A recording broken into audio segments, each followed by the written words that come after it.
Oi, gente, nosso grupo é número 1 e nós vamos falar sobre campo elétrico e linhas de força.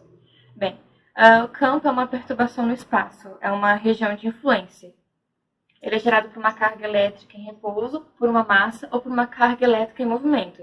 Na física a gente fala de campo em 3 diferentes momentos: campo gravitacional, campo magnético e campo elétrico. Bom, para a gente começar a entender o que é o campo elétrico, é legal introduzir o campo gravitacional, pois eles são diferentes campos, mas eles são semelhantes na compreensão. O campo gravitacional ele é uma perturbação gerada em torno de uma massa, e a gente sabe que entre massas há uma força de atração. Se essas massas são pequenas, essa força é desprezível, nula. Mas se há pelo menos uma massa envolvida que seja astronômica, essa força se torna muito maior. Se a gente pensar, por exemplo, na Terra, a Terra atrai os corpos que estão à sua volta, por conta da sua massa astronômica. Logo, ela possui uma ampla região de influência. E assim, obviamente, tudo que está à sua volta será atraído. Por exemplo, aqui, tem essa caneta. Ela está aqui, eu a solto, ela vai ser atraída. Então, eu sei que nesse ponto aqui é uma região de influência da Terra. E é seguindo essa linha de raciocínio que a gente consegue entender como funciona o campo elétrico. Uma coisa importante, o campo elétrico não é algo apalpável, a gente não o sente, mas a gente sabe que ele está aí porque é uma região de influência. Eu tirei a caneta daqui, mas eu sei que aqui continua sendo uma zona de influência. Só haverá campo e essa área de influência se houver uma carga giradora. Dentro desse campo ocorre uma relação entre a distância e a influência da força da carga.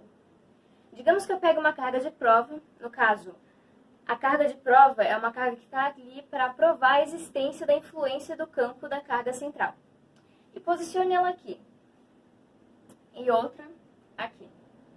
Nota-se que a distância, tanto da Q1 quanto da Q2, é a mesma em relação à carga central. Ou seja, elas sofrem a mesma influência da força de carga. Agora, digamos que eu traga a carga 2 aqui. Nota-se que a distância em relação a Q2 e a Q1 agora é diferente, tornando assim a influência da carga central em relação a Q2 menor. Agora que nós conhecemos melhor essa região de influência que todas as cargas possuem, nós vamos dar algumas características para elas.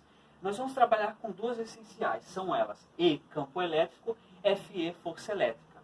E vamos representá-las através de vetores. Mas o que são vetores? Vetores nada mais são do que setas. E essas setas podem demonstrar intensidade, direção e sentido. Nós vamos trabalhar apenas com sentido. Sabendo que tanto a carga geradora quanto a carga de prova são positivas, o vetor campo elétrico e o vetor força elétrica terão o mesmo sentido, para fora da carga geradora, não importando a posição da carga de prova nesse campo. No caso de uma carga de prova negativa, o vetor campo elétrico continuará com o mesmo sentido, porém, o vetor força elétrica terá um sentido contrário, para dentro da carga geradora.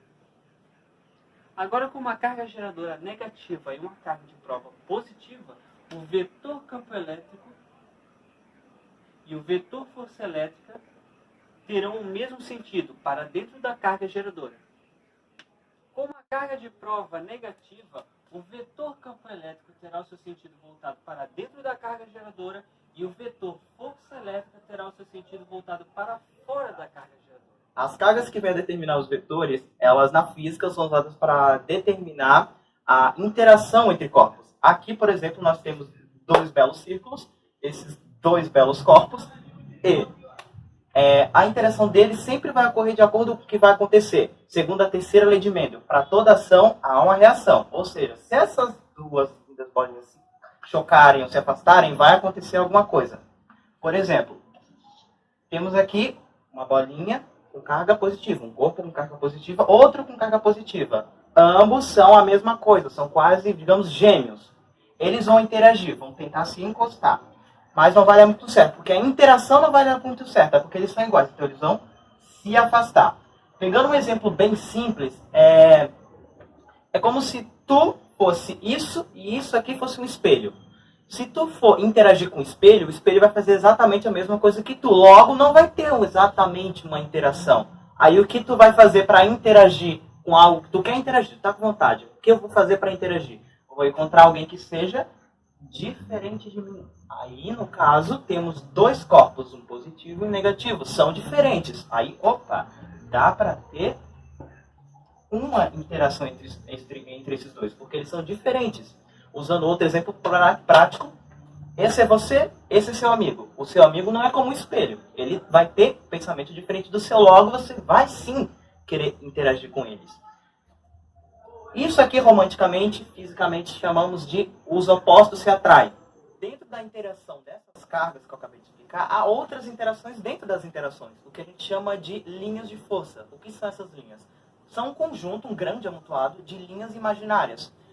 Antigamente, um cientista chamado Michael Faraday, ele vendo tudo isso, ele notou uma coisa estranha entre as cargas. Ele notou que tinha uma interação dentro de uma interação, mas ele não via. Então, o que ele pensou? Vou representar por linhas. E assim como a interação das cargas, as linhas interagem com as cargas em si também. Cargas positivas, as linhas tendem a se afastar. Cargas negativas, as linhas tendem a se atrair. Usando um exemplo simples. Coloque uma mesa, temos açúcar, temos um amontoado de sal. O açúcar seria o negativo, o sal seria o positivo. Se todo um monte de formigas forem, elas vão querer ir para onde? Vão querer ir para a carga negativa, que seria o açúcar. Elas vão querer ir para o açúcar e vão querer driblar ou vão querer sair de perto do sal. Essas linhas de força também estão presentes na Terra, em forma de um campo magnético. O campo magnético é uma gigantesca distorção magnética causada pelo núcleo da Terra. Como ele é formado? Então, o núcleo ele é dividido em duas camadas. A interna, que é formada por ferro e níquel no estado sólido, e a externa, que é formada por ferro e níquel no estado líquido. O núcleo ele está sempre em movimento, por causa da rotação da Terra. Então, as partículas do ferro e do níquel entram em atrito entre si, que então acaba energizando seus íons, que geram o campo magnético. E o que esse campo magnético faz? Então, ele atua como um escudo para o nosso planeta.